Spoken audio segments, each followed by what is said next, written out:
Hi guys, welcome back to my channel. कैसे हो सब लोग? आई होप आप लोग अच्छे होंगे। मैं भी बहुत अच्छी हूँ। आज के वीडियो में मैं आपसे शेयर करूँगी कि लॉ ऑफ अट्रैक्शन से मैंने क्या मैनिफेस्ट किया।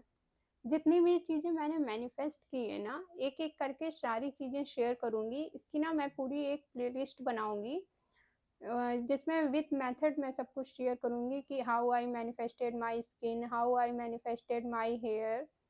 इस वीडियो में मैं सिर्फ पॉइंट वाइज आपको बताऊंगी कि मैंने क्या मैनिफेस्ट किया। ओके। तो अगर आप मुझसे पूछें तो मैंने लॉ ऑफ अट्रैक्शन से सबसे बड़ी चीज़ जो है वो मैंने खुद को मैनिफेस्ट किया है। हाँ जी, मैंने खुद को मैनिफेस्ट किया है।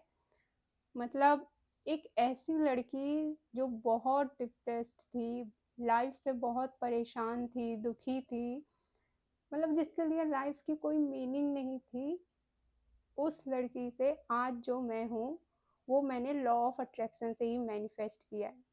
देन जब मैं लाइफ के उस फेज में थी तब मेरी लाइफ में लॉ ऑफ अट्रैक्शन आया। देन मैंने लॉ ऑफ अट्रैक्शन से फिर अपनी लाइफ के हर एरिया को मैनिफेस्ट किया। तो सबसे पहले आते हैं हेल्थ पे, कि हेल्थ के एरिया में मैंने लॉ ऑफ अट्रैक्शन से क्या मैनिफेस्ट किया। हेल्थ हेल्थ में जो सबसे बड़ी चीज़ मैंने मैनिफेस्ट की है वो मैंने अपनी पीसीओडी को रिलीज़ किया है। मैंने अपने पीसीओडी की प्रॉब्लम को लॉ ऑफ अट्रैक्शन की हेल्प से ही ठीक किया है। हाँ, इसमें टाइम लगा मुझे, बट जो पूरा प्रोसेस है वो मैं नेक्स्ट वीडियो में, सेपरेट वीडियो में शेयर करूँगी। बट पीसीओडी मतलब जिनको है वो जानती होगी कि मतलब क्या होता है। But now I am thank to law of attraction कि मैं इस चीज़ से उबर पाई। देन मैंने लॉ ऑफ अट्रैक्शन से अपनी स्किन को मैनिफेस्ट किया है। मुझे एकदम क्लियर स्किन चाहिए थी।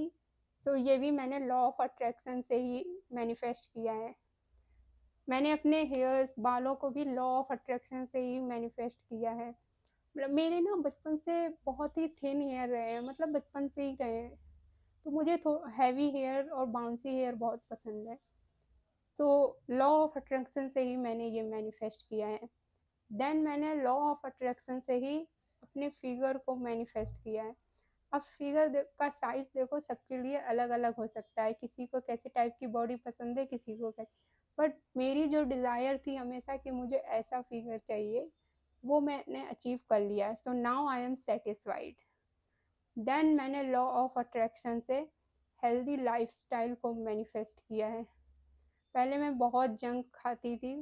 अब अब तो जंक, पिज़्ज़ा, बर्गर ये सब तो मैंने सालों से छुआ तक नहीं है।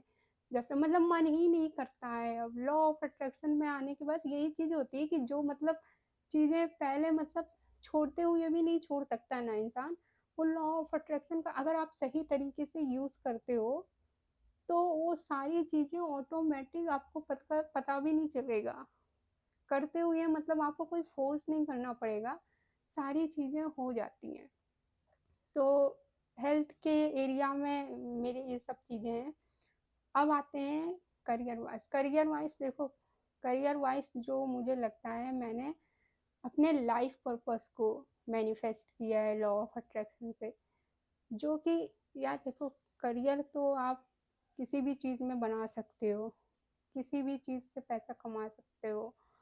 लेकिन जो एक होता है ना कि मतलब कुछ अधूरापन सा लगता है कि मतलब सब कुछ तो कर रही हूँ लेकिन खुशी नहीं मिलती वो। तो वो मुझे लॉ ऑफ अट्रैक्शन से पता चला कि मेरा लाइफ पर्पस क्या है। मुझे किस काम को करते हुए अच्छा लगता है, किस काम को करते हुए मुझे बिल्कुल थकान, बिल्कुल भी टाइम का पता नहीं चलता है, वो मुझे लॉ ऑफ अट्रैक्शन से ही मिला है। देन मैं उस पर वर्क कर रही हूँ एंड मैं बहुत अच्छे से खुशी खुशी खुशी करती हूँ। कोई थकान, कोई वो नहीं, कोई ओवरलोड नहीं, कोई स्ट्रेस। रिलेशनशिप, रिलेशनशिप के मामले में जो मुझे लगता है कि अब तक का मेरा सबसे बड़ा मैनिफेस्ट है, वो है मेरी बेस्ट फ्रेंड। मुझे ना बचपन से ही एक बेस्ट फ्रेंड चाहिए थी। मतलब फ्रेंड्स बहुत सी बनाते हैं ना, लेकिन जब भी बेस्ट फ्रेंड में बनाती थी ना तो उसी से हमेशा से लड़ाई हो जाती थी। पता नहीं क्यों। फिर एक टाइम ऐसा आया कि मैंने मतलब बेस्ट फ्रेंड, मैंने कहा ठीक है, मैं अब किसी को बेस्ट फ्रेंड नहीं बनाऊँगी। लेकिन जब लॉ ऑफ अट्रैक्शन मेरी लाइफ में आया ना, तो उसने ऑटोमैटिक एक बहुत ही प्यारी बेस्ट फ्रेंड मेरी लाइफ में ला दी, और मैं बहुत खुश हूँ उस चीज़ के लिए। देन लॉ ऑफ अट्रैक्शन से जो रिश्ते मेरे ऑलरेडी ख़राब थे, उनको मैंने हील किया और उनको मैंने बहुत अच्छा किया। वो रिश्ते भी मेरे आज बहुत अच्छे हैं। देन लॉ ऑफ अट्रैक्शन से मेरी लाइफ में जो नेगेटिव और अनवांटेड लोग थे ना, उनको लॉ ऑफ अट्रैक्शन ने ऑटोमेटिक दूर कर दिया, मुझे कुछ करने की ज़रूरत नहीं पड़ी। लॉ ऑफ अट्रैक्शन में सबसे पहला जो चैलेंज होता है, या आप कह सकते हो जो चेंज होता है, वो यही होता है कि लॉ ऑफ अट्रैक्शन जब भी आप जर्नी स्टार्ट करोगे लॉ ऑफ अट्रैक्शन की, सबसे पहले आपकी लाइफ से नेगेटिव लोग ही दूर होना स्टार्ट हो जाएंगे। अब वो बात अलग है कि हम फिर उसको नेगेटिव वे में समझते हैं कि ऐसा क्यों हो रहा है हमारे साथ।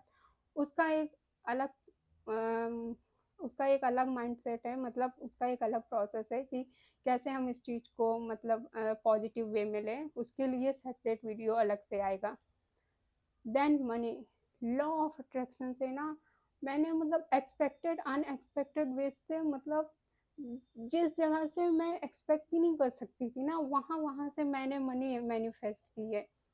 और पता है लॉ ऑफ अट्रैक्शन से मैंने मतलब ये चीज़ एक्सपीरियंस की है अपनी जर्नी से, कि हमें लगता है कि मनी सबसे मतलब सबसे मुश्किल चीज़ है। लेकिन मुझे ऐसा अपनी, अब मुझे नहीं पता, मैं अपना एक्सपीरियंस बता रही हूँ कि लॉ ऑफ अट्रैक्शन से जब भी आप स्टार्ट करोगे ना, तो मनी की एनर्जी बहुत पावरफुल होती है, बहुत स्ट्रांग होती है। सबसे पहले आपके पास मनी ही आएगी। मैंने भी जब जर्नी स्टार्ट की तो सबसे पहले जो मेरा मैनिफेस्टेशन हुआ ना, सबसे पहले मनी ही मेरे पास आना स्टार्ट हुई। Okay. Then law of attraction से मैंने स्पिरिचुअलिटी की तरफ आई। मतलब मैं एक ऐसी लड़की थी ना जो कभी भी भगवान को नहीं मानती थी। मतलब इस हद तक मैं भगवान से नफरत करती थी। लोग इंसान से नफरत करते हैं, मैं भगवान से नफरत करती थी। लेकिन लॉ ऑफ अट्रैक्शन, जो भी लॉ ऑफ अट्रैक्शन में आएगा ना, वो स्पिरिचुअलिटी की तरफ आएगा ही आएगा। ये लॉ ऑफ अट्रैक्शन का रूल है, ये मैंने एक्सपीरियंस किया है। उसे स्पिरिचुअलिटी की बीमारी लगेगी ही लगेगी, ऑटोमेटिक हो जाता है ये। ओके, सो इतनी सारी चीज़ें थी।